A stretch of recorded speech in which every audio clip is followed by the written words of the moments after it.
अबे अमित मिश्रा, आता घे बोमलत, बस जेल भोग आता। हा पल्ला बाबासाहेबांवर बोलत होता, संविधानावर बोलत होता। हा तू बोलून राहिला होता का हागून राहिला होता तोंडातून हे मला माहीत नाही। तुम्हाला माहिती होतं का? कमेंट करून सांग जा।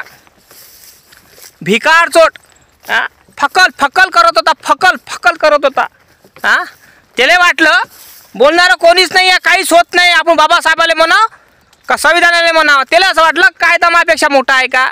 त्या भिकार चोटाला हे समजत नाही की त्या कोट कोणाचा घातला होता, काया घातला होता, काय कोट कोण घालत असते? वकील घालत असते, बरोबर नाही काय? हा वकील काय करत असते? कायद्याचं पालन करत असते। कायदा कोणी लिहिला? त्या बापाने लिहिला, म्हणजे कोण बाप?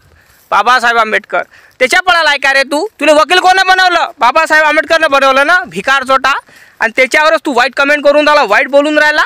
तुला वाटलं मार्केटिंग होईल, सोशल मीडियावर आपलं नाव चालन, न्यूज आले आपल्यापाशी येईन, हे करन ते करन, स्वतःची मार्केटिंग करण्यासाठी तू काय बोलला राजा हे तुले माहीत।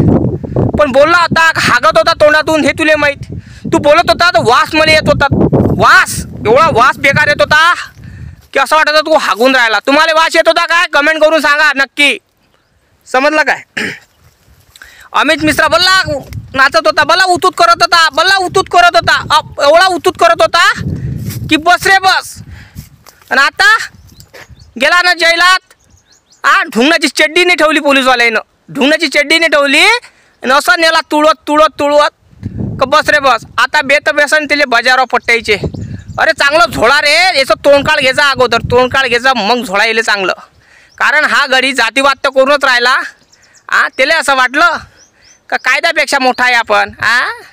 त्याला असं वाटलं का काही बोलते, काही केल्यानं काही होते। आणि असंच तोंडकाळ आता त्या ज्यानं न्यायाधीश साहेबाले जुता मारला ना त्याचं घ्यायचं। आता त्याला असं घ्यायचं की त्याच्या गाढवावर बसून त्याच्या काया ढुंढुंगणाले तोंडाले काय लावायचं आणि त्याची मिरवणूक काढायची, आणि चपलीचा हात टाकायचा त्याच्या गळ्यात आणि त्याच्या तोंडात हागायचं, समजलं काय? असं करायचं आता। कारण हे लोक जातीवाद तर करूनच राहिले, पण शांतता भंग करून राहिले। आणि शांतता भंग करण्याचं काम हे लोक करून राहिले, मनुवादी करून राहिले। त्याला असं वाटलं शोषित पीडित वंचित बहुजनातला एखादा व्यक्ती न्यायाधीश झाला, आता आपल्याला याची तलवे चाटा लागन, याच्या पायी झुका लागन। त्या कारणामुळं त्या नराधमानं त्या गवई साहेबाच्या अंगावर चप्पल मारून फेकली। त्याला जेलात न्याय लागते आता, आणि त्याला जेलात काळ्या पाण्याने सजा द्यावी लागते।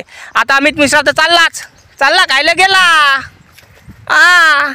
कसं वाटू राहिलं? थंड फडफड करत होते। नीला कबूतरायचे म्हणते, नीले कबूतरायचे फडफड म्हणजे पंख काटल्या जाईल। मी बम व्हिडिओ पाहिले त्याचे, बाप्पा कधी पाहिला बे निळा कबूतर? कधी असते का रे भिकार चोटा? पाहिलं कधी निळा कबूतर कसं असते? नीला अंडा, नीला कबूतर, भल्या गोष्टी सुरत होते, भल्ले बाप्पा उडत होते, कटले ना पंख आता। कायद्यापेक्षा मोठे आहे का तुम्ही?